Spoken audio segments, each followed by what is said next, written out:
c'est un choix politique qui s'impose parce qu'une grande ville comme la nôtre a tellement de problématiques de santé que sans l'appui de l'État, ça veut dire qu'un contrat local de santé, c'est la présence de l'État à travers ses financements, c'est son accompagnement qui valorise et qui nous accompagne dans les choix stratégiques pour répondre aux besoins et aux attentes de la population. D'habitude, c'est un contrat local qui est une validité de 3 ans. Aujourd'hui, nous l'avons la confiance pour 5 ans, donc renouvelable au terme des 5 années.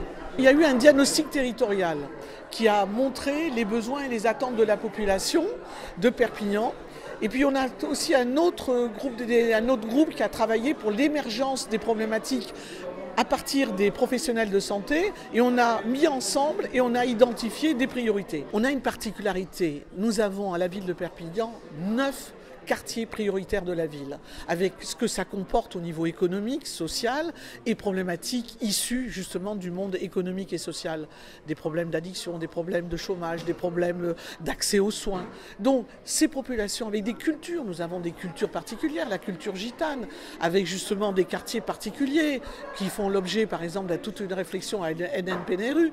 Donc on a voulu tenir compte de ces problématiques qui sont seules et l'État nous suit dans notre réflexion et dans l'arbitrage de ces axes et de ces fiches actions qui vont découler de ces 6 axes. L'enjeu, il est, vous l'avez compris, d'améliorer la santé rendue à l'ensemble des habitantes et des habitants de Perpignan sur toutes les dimensions de la santé, donc que ce soit la prévention, que ce soit les soins, que ce soit l'accompagnement médico-social. Et donc c'est une volonté conjointe de la ville et de l'Agence régionale de santé, avec la Caisse primaire d'assurance maladie, d'accompagner, de financer des actions. Pour la coordination de ce contrat local de santé, on cofinance un poste de coordonnateur, moitié-moitié, entre la ville de Perpignan et l'Agence régionale de santé. Et la santé, c'est un bien public au même titre que l'éducation, et on doit le travailler avec toutes les collectivités territoriales, les communes, les communautés de communes, les départements, la région. Et donc bien entendu, nous accompagnons toutes les initiatives, et notamment les initiatives locales. Et donc les contrats locaux de santé, il y en a 29 en Occitanie, on en est au 29e. C'est aussi l'accompagnement des communes et des communautés de communes pour mener des actions sur la santé.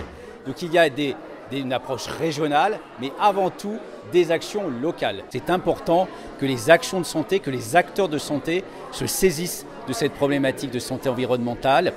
La deuxième thématique, c'est celle sur les addictions.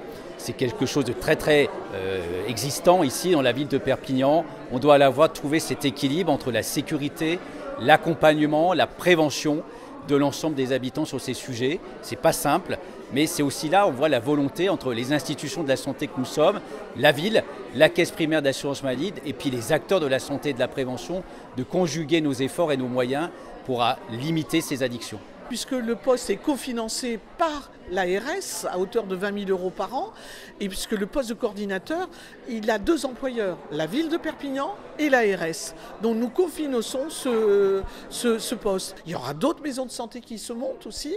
On est en train de remailler et de travailler justement pour cette offre de soins. C'est une urgence pour nos administrés.